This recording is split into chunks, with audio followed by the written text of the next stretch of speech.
NGOs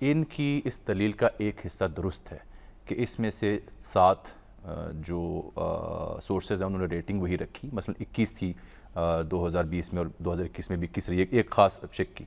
لیکن جب یہ بات کرتے ہیں اکنامک انٹیلیجنس یونٹ کی اور لکھتے ہیں کہ قانون اور سسٹم کی طرف سے نشاندہی کی گئی ہے، یہاں یہ غلط فہمی کا شکار ہوئے ہیں. غالباً انہیں بھی رپورٹ دوبارہ پڑھنا پڑے گی، کیونکہ یہ جو economist intelligence unit country risk service ہے 2021 کا، اس میں جتنی بھی چیزیں لکھی گئی ہیں ان کا مفہوم یہی ہے کہ are there clear procedures and accountability governing the allocation and use of public funds. Public funds کا ذکر ہے یہاں پر، منسٹرز، پبلک آفیشلز اور پرائیویٹ پارٹی پولیٹیکل پرپس کا ذکر ہے. یہاں پر لکھا ہے are there special funds for which there is no accountability. پھر لکھا ہے کہ are there general abuses of public resources, is there a professional civil service اور are large numbers of officials directly appointed by the government. اور اس کے علاوہ independent auditing authority کا ذکر ہے، اس کے علاوہ انڈیپینڈنٹ جوڈیشری کا ذکر ہے جو آپ خود بھی فرما رہے ہیں. اس کے علاوہ is there a tradition of a payment of bribes to secure contracts and gain favours. تو یہ سارے نقطے جو اس شک میں آتے ہیں، اکانومسٹ انٹیلیجنس میں آتے ہیں، وہ سارے کرپشن کی بات کر رہے ہیں، بد نظمی کی بات کر رہے ہیں، اکاؤنٹیبلٹی کی بات کر رہے ہیں. اور یہ اس میں سر ہم 2020 میں ہم نے اچھی پرفارم کیا، 37 ہمارے نمبر تھے 100 میں سے، لیکن 2021 میں ہمارے 20 نمبر آئے. اسی ایک نقطے کی وجہ سے ہمارے 17 نمبر کم ہوئے اور اوورال جو ہمارا پرسیپشن ہے وہ خراب ہوا. تو احمد بلال محبوب صاحب سے پوچھتے ہیں نا. سر بلال صاحب السلام علیکم. وعلیکم السلام سر. جناب کیسی لگی ہے آپ کو رپورٹ؟ یہ مجھے بتائیں، پہلے تو یہ بتائیے ذرا ہمارے سننے والوں کو بھی سمجھ میں آئے، یہ رپورٹ کس حد تک مصدقہ ہے یا ہم اس پر اعتبار کر سکتے ہیں، کتنی سائنٹیفک ہے؟ شامی صاحب، یہ جو دنیا میں کرپشن کو ناپنے کا کوئی اگر پیمانہ پوری دنیا میں استعمال ہوتا ہے تو وہ یہ رپورٹ ہے. ویسے تو ورلڈ بینک کا بھی ایک ورلڈ وائڈ انڈیکیٹرز ہیں، وہ بھی استعمال ہوتے ہیں، وہ 3 سال کے بعد وہ بناتے ہیں، 3 سال کے وقفے کے بعد. لیکن جو کرپشن کے بارے میں خاص طور پہ اگر کوئی رپورٹ ہر سال جاری ہوتی ہے باقاعدگی سے، تو وہ یہ ٹرانسپیرنسی انٹرنیشنل کی رپورٹ ہے. یعنی یہ رپورٹ جو ہے، اس رپورٹ کی جو بین الاقوامی ادارے ہیں اور ان میں اس کی بڑی وقت ہے اور وہ مختلف ملکوں سے ڈیل کرتے ہوئے اس رپورٹ کو اہمیت دیتے ہیں. جی ہاں، جب بھی وہ اس کا ریفرنس ہوتا ہے تو وہ اسی رپورٹ کا ریفرنس ہوتا ہے، کیونکہ اس کے علاوہ اور کوئی کرپشن کو ناپنے کے لیے اتنی باقاعدگی سے سال بہ سال کوئی بھی تنظیم کام نہیں کر رہی. اور یہ جرمنی میں قائم ایک ٹرانسپیرنسی انٹرنیشنل تنظیم ہے، اور میرا خیال ورلڈ بینک کے ایک ریٹائرڈ افسر نے ہی اسے قائم کیا تھا. کوئی 9 ساتھی 10 لوگ تھے جنہوں نے مل کے کہ دنیا میں کرپشن کی صورتحال معلوم کریں، کیونکہ بے شمار جو ممالک ہیں ان میں یعنی پیسہ جو ملتا ہے، جو امداد ملتی ہے، جو قرضے لیے جاتے ہیں، وہ کرپشن کی نظر ہو جاتے ہیں. تو اس لحاظ سے تو یہ رپورٹ جو ہے ایک بڑی خدمت انجام دیتی ہے، ایک معاشی قسم کا ایکس رے ہو جاتا ہے ہر ملک کا.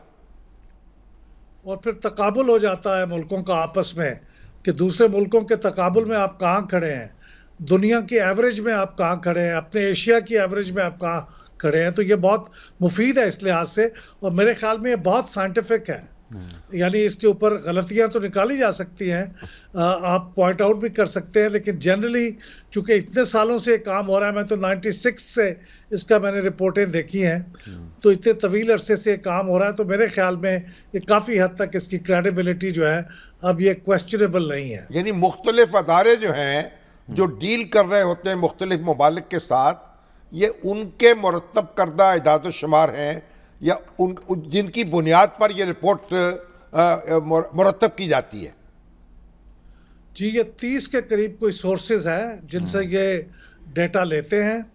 پاکستان کے کانٹیکس میں پورے 30 استعمال نہیں ہوتے، کچھ کم ہوتے ہیں، لیکن جنرلی یہ 30 ادارے ہیں جن کی فہرست دی ہوئی ہے، جن سے یہ ڈیٹا لیتے ہیں اور اس کو پھر یہ ایک کامن پلیٹ فارم پہ کنورٹ کر کے پھر یہ 100 میں سے سکور نکالتے ہیں.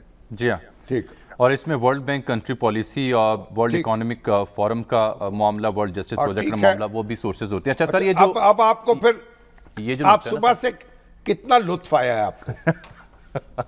آپ خوش ہوئے ہیں یا افسردہ ہوئے؟ افسردہ ہی سارے ہوئے ہوں گے.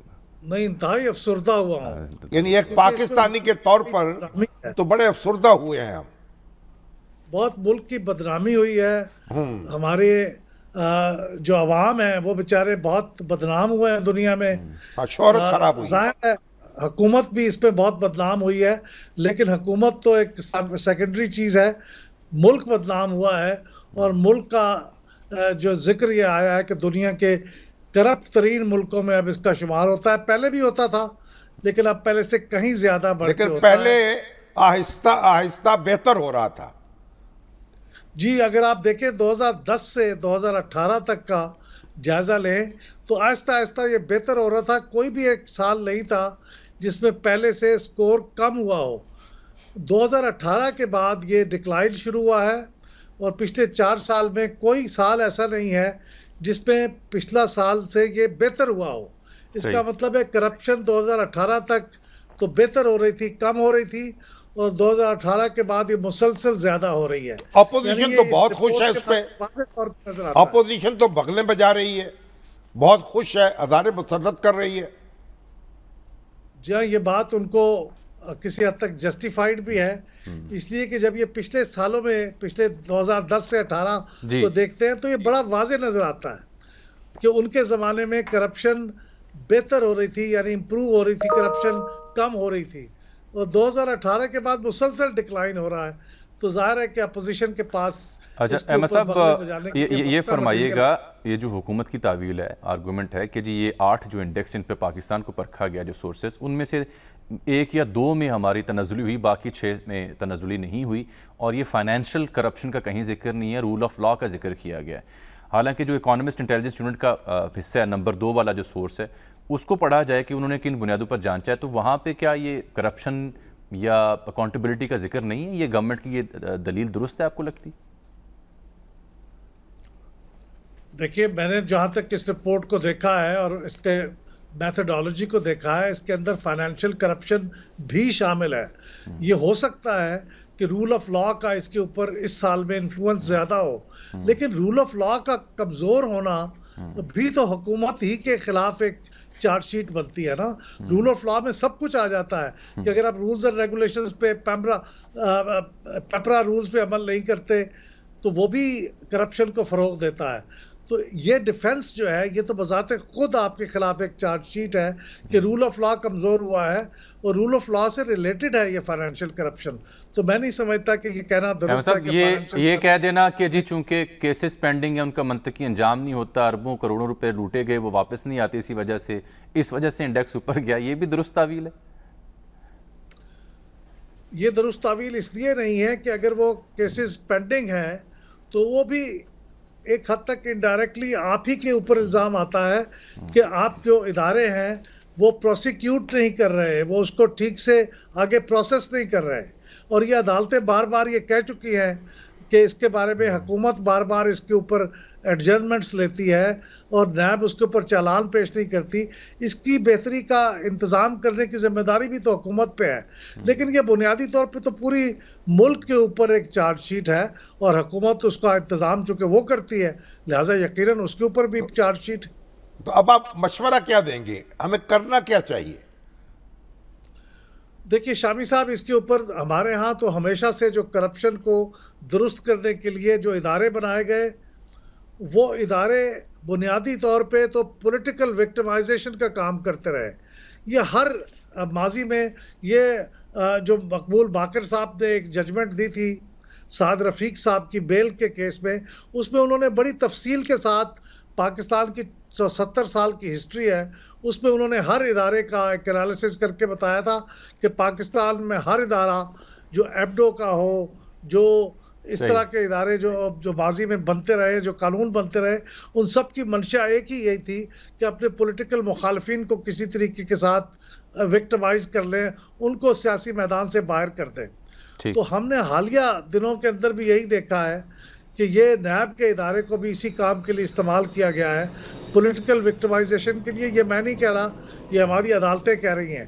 تو اگر یہ ہمارے ادارے اس کو باقی آزاد اور خود مختار رہنے دیا جائے اور ان کی استعداد بڑھائی جائے، یعنی ان کے اندر ایک اچھے پروسیکیوٹر لائے جائے، وائٹ کالر کرائمز کے ماہرین لائے جائیں، تو پھر یہ ادارے کو آزاد چھوڑا جائے، اس کے اندر دخل اندازی نہ کی جائے، تو پھر یہ کام بہتر ہو سکتا ہے. لیکن ہم نے ماضی میں کبھی بھی یہ کام نہیں کیا. بلال صاحب، مگر انتظامیہ جو ہے، پہلے تو انتظامیہ کو ایک مستعد ہونا ہوگا نا. اگر انتظامیہ اچھی نہیں ہے تو کرپشن کا آغاز تو وہاں سے ہوتا ہے. یعنی اگر انتظامیہ اچھی ہوگی تو کرپشن جو ہے کم سے کم ہوتی چلی جائے گی. یہ درست ہے، انتظامیہ کا صاف ستھرا ہونا تو بنیادی چیز ہے، لیکن اگر وہ نہیں ہے تو اس کی اکاؤنٹیبلٹی کرنے کے لیے آپ نے ایک ادارہ بنایا ہے، اس ادارے کو ہی آزاد رہنے دیں. اگر وہ اکاؤنٹیبلٹی صحیح کرے گا تو شاید انتظامیہ کے اندر بھی جو کالی بھیڑیں ہیں ان کا پھر انتظام ہو جائے گا. لیکن اگر آپ اکاؤنٹیبلٹی کے ادارے کو ہی کمپرومائز کر دیں گے تو پھر تو کچھ بھی نہیں باقی رہے گا. بالکل ٹھیک. بہت شکریہ جناب احمد بلال محبوب صاحب آپ کے تبصرے کا. اپوزیشن نے تو سر شہباز شریف صاحب کا بیان آ گیا، شاہد خاقان صاحب کا، پیپلز پارٹی کا، انہوں نے کہا اور لتے لیے ہیں انہوں نے. خان صاحب کے ساتھ وہی سلوک کیا ہے جو خان صاحب ان کے ساتھ کیا. استعفے کا مطالبہ، چارج شیٹ کی بات، استعفیٰ دے دیا جائے، چارج شیٹ کر دی ہے. لانگ مارچ جو ہے اس کے پھر دوبارہ دھمکیاں میں، اور وہ پی ڈی ایم کا اجلاس بھی ہو رہا ہے. انہوں نے کہا جی ہم نے تاریخ تبدیل کر رہے. شیخ صاحب نے کہا تھا نا 23 کی بجائے 27 کر لیں. ابھی تک خبر یہ ہے کہ نہیں. دیکھیں بات یہ ہے، فرمائیے، کہ یہ جو مشیر احتساب ابھی مستعفی ہوئے نا ہمارے شہزاد اکبر، کسی مشیر احتساب کی ضرورت ہی نہیں ہے حکومت کو. اس کا کام کیا ہے؟ احتساب حکومت نے نہیں کرنا. مشیر کا کام کیا ہو سکتا ہے؟ مشیر کا کام یہ ہو سکتا ہے کہ جو ادارے احتساب کرنے والے ہیں ان کی استعداد بڑھائے، ان کی جو مشکلات ہیں ان کا ازالہ کرے، جو عدالتوں میں جو الجھنیں پیش آ رہی ہیں ان کا مداوع کرے. قانون سازی کی ضرورت ہے، قانون سازی کی جائے. جو تاخیر، ججوں کی ضرورت ہے، جج مقرر کیے جائیں. جو تاخیر کی جا رہی ہے وہ تاخیر نہ ہونے پائے. یعنی یہ مشیر احتساب کا کام ہونا چاہیے، نظام احتساب کو درست کیا جائے. بالکل ٹھیک. یہ کام نہیں ہونا چاہیے کہ کبھی وہ ایف آئی اے کو ایک کام پہ لگا دے، کبھی نیب کے ساتھ مل کے قوالی کرنے لگ پڑے. اب صاحب نے اس کا نتیجہ کیا نکلتا ہے؟ نتیجہ یہ نکلتا ہے کہ جو آپ کا احتساب ہے وہ ایک حکومتی احتساب ہو جاتا ہے. وہ آپ کی سیاست دخل ہوتی ہے، وہ اس کی جانبداری عیاں ہوتی ہے، اور اس کا جو غیر جانبداری کا تصور ہے اداروں کی وہ کمزور ہوتا ہے، اور لوگ سمجھتے ہیں یہ انتقام لیا جا رہا ہے. ویسے ابھی تک کی جو کیلکولیشن ہے، جو عہدوں سے ہٹائے گئے یا مستعفی ہوئے یا پورٹ فولیو بدلے گئے، تو یہ ایک ریکارڈ ہی تقریباً بن گیا. تقریباً 2 درجن قریب یہ تعداد پہنچ چکی ہے. بھائی آج شاہد خاقان عباسی صاحب نے کہا کہ 10 کمشنر بدلے جا چکے ہیں ڈی جی خان کے، 10. اب اگر آپ secretaries, inspector general police, chief secretaries, اور وہ جو مری ہے، مری کے جو اسسٹنٹ کمشنر ہے، وہ کتنے بدلے گئے ہیں وہاں؟ 3 برسوں میں 7 آپ کو بتا 7. آپ دیکھیں اگر ہر چوتھے مہینے آپ ایک تبادلہ کر دیں گے افسر کا، اس سے کیسے توقع رکھیں گے؟ بالکل ٹھیک. پرفارم کیسے کرے گا وہ؟ ایک سر بریک بھی آن پہنچی. بریک کے بعد ایک اور بڑی اہم خبر ہے، وہ جو راوی ریور پروجیکٹ تھا، روڈا ریور راوی منصوبہ، اس کو لاہور ہائی کورٹ نے شہر بنانا تھا نیا، اس کو لاہور ہائی کورٹ نے غیر قانونی قرار دیا ہے. کیوں، کن بنیادوں پر؟ حکومت اس بارے میں کیا بتاتی رہی، آپ کے سامنے رکھیں گے. ایک بریک کے بعد ہمارے ساتھ رہیں. ویلکم بیک ناظرین. وقت کی کمی ہے. جو راوی اربن ڈیولپمنٹ اتھارٹی ہے اس کے ساتھ کیا ہوا، لاہور ہائی کورٹ نے کیا کہا، اس پر کل تفصیل سے بات کریں گے، کیونکہ منصوبے کو غیر قانونی قرار دے دیا گیا ہے. انتہائی اہم یہ ڈیولپمنٹ ہے، کل اس پر تفصیل سے بات کریں گے. شامی صاحب البتہ جو اس سے پہلے ہم ٹرانسپیرنسی انٹرنیشنل کی رپورٹ کا ذکر کر رہے تھے، کرپشن پرسیپشن انڈیکس کا، اور جو ماضی میں جس طرح سے عمران خان صاحب اس کو لے کے آتے تھے، تو اوورال بھی جو ان کا خطاب تھا، شہزاد اکبر صاحب کا مستعفی ہونا، اس ساری صورتحال کو دیکھتے ہوئے چودھری پرویز الہی سے منسوب کچھ بیانات سامنے آئے ہیں کہ انہوں نے کہا کہ اپوزیشن کے جال میں پھنسنے کی بجائے حکومت ٹھنڈے دل سے فیصلے کرے. حکومت بڑے فیصلے کرنے سے پہلے اتحادیوں سے مشورے کرے، اور اپوزیشن لیڈر جیسے بیانات دینے سے حکومت کمزور ہوتی ہے. تو جو سب کے مشورے آپ کو کیسے لگ رہے ہیں عمران خان صاحب کے لیے، اور خان صاحب کیا ان پہ غور کریں گے؟ صاحب جو ہیں تو صوبے کے وزیر اعلیٰ رہے ہیں، اب ان کے دور میں بھی اور شہباز شریف صاحب کے دور میں بھی آپ دیکھ لیں کہ جو افسر تھے جو ذمہ دارانہ مناصب پہ فائز تھے وہ کتنا عرصہ رہے، ایک ٹیم بن گئی تھی، کتنی تبدیلیاں ہوئیں. ایک ٹیم ورک ہوتا ہے، ایسا نہیں ہوتا کہ ہر روز آپ یعنی اٹھک بیٹھک کرتے رہیں اور ٹرانسفر کرتے رہیں. آپ پرنسپل سیکرٹری بدلیں، آئی جی بدلیں، چیف سیکرٹری بدلیں، تو اس طرح معاملہ نہیں چلتا. تو یہ جو سب سے بڑی بد انتظامی تو یہ ہے. اس کا مطلب یہ ہے کہ آپ لوگوں کا انتخاب درست طریقے سے نہیں کر رہے، اپنی ٹیم نہیں بنا پا رہے.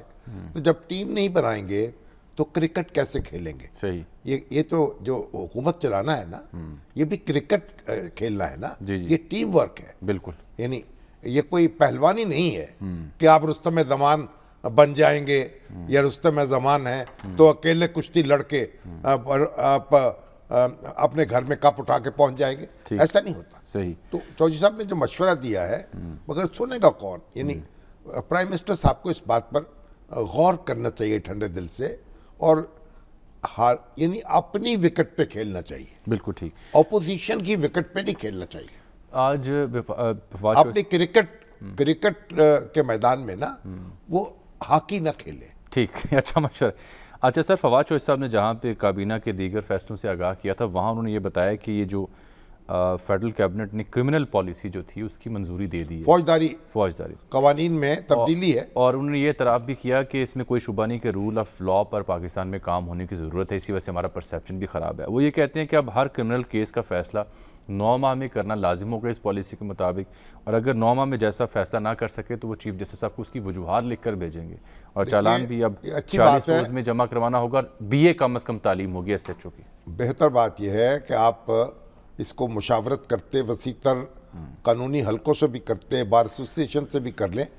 آپ یہ جو التوا ہوتا ہے نا مقدموں کا، وکیل کی درخواست آ جاتی ہے، مقدمہ التوا میں چلا جاتا ہے.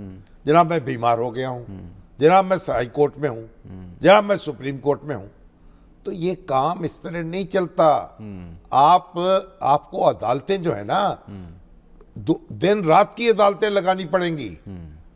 اگر آپ کو جو کرمنل جسٹس سسٹم کو درست کرنا ہے تو تفتیش کو درست کرنا پڑے گا. بالکل ٹھیک. وکیل جو ہے آپ کیوں یعنی التوا دیتے ہیں؟ ہمارے اپنے کئی مقدمے ہیں سر، مینڈیٹری بنا دینا جو ان کو 20 سال ہو گئے ہیں. صحیح. اور یہ by the passage of time یہ خرابی آتی چلی گئی ہے. جب ہم نے اس صحافت کے کوچے میں قدم رکھا تھا یہ منظر نہیں تھا. التوا نہیں ملتا تھا عدالتوں میں.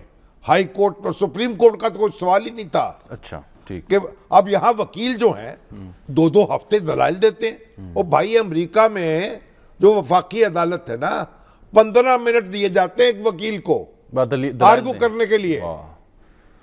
اور پھر ہر جو فیصلہ ہوتا ہے ہائی کورٹ کا وہ سپریم کورٹ پہنچ جاتا ہے. چیلنج ہو جاتا ہے. اور لیو ٹو اپیل یعنی اجازت لینی پڑتی تھی، باقاعدہ اجازت ملتی تھی کہ یہ اپیل کے قابل ہے کہ نہیں ہے. اچھا، یعنی پہلے اجازت لینی پڑتی تھی کہ اپیل کے قابل بھی ہے. ہاں جی. ایسے نہیں کہ اب بھی لینی پڑتی ہے لیکن روٹین بن گئی ہے. صحیح. اچھا سر، وقت کم ہے. لاہور آپ دیکھیں انڈیا جو ہے نا، انڈیا میں کتنے جج؟ 33 جج ہیں انڈین سپریم کورٹ کے. پورا انڈیا مینج کرتے پورا انڈیا مینج کرتے ہیں. اگر آپ ہر سطح پر انصاف، سیشن کورٹ کا ہر فیصلہ ہائی کورٹ میں چیلنج ہو رہا ہے، ہائی کورٹ کا ہر فیصلہ سپریم کورٹ میں چیلنج ہو رہا ہے. وہ پہلے یہ تو دیکھیں اس قابل بھی ہیں کہ اپیل سنی جائے. اچھا سر، لاہور میں دن دہاڑے صحافی کا بہیمانہ قتل ہوا ہے. حسنین شاہ، یہ میں تو حیران رہ گیا ہوں، حیران رہ گیا. وابستہ تھے اور یعنی یہ آغا خان روڈ سے جہاں ان کا دفتر ہے کیپٹل ٹی وی کا، وہاں سے وہ آتے ہوئے پریس کلب پر اور چند فرلانگ کے فاصلے پر دن دہاڑے ان کی گاڑی میں وہ بیٹھے تھے. کچھ لوگ وہاں پہ آلریڈی کھڑے تھے، انہوں نے فائرنگ کی ہے اور وہ زخموں کی تاب نہ لاتے ہوئے چل بسے ہیں.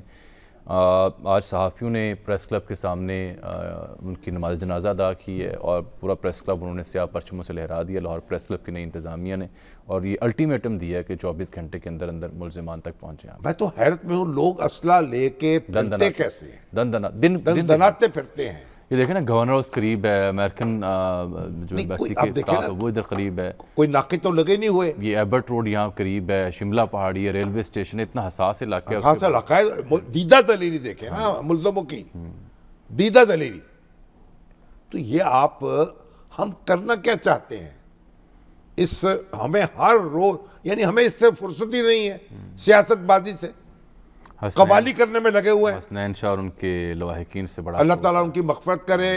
میں تو دل جو ہے نا صدمے سے چور ہے, میں تصور نہیں کر, یہ یعنی آپ دیکھیں عدم تحفظ کا کوئی حد ہے اس کی, کہ ایک شخص جو ہے ایک دن دہاڑے بھرے بازار میں اور یہ اس کو اس طرح قتل کر دیا جائے. بالکل ٹھیک کہہ رہے ہیں. ناظرین اس کا ابھی پروگرام میں یہاں وقت ہے ایک چھوٹی سی بریک کا.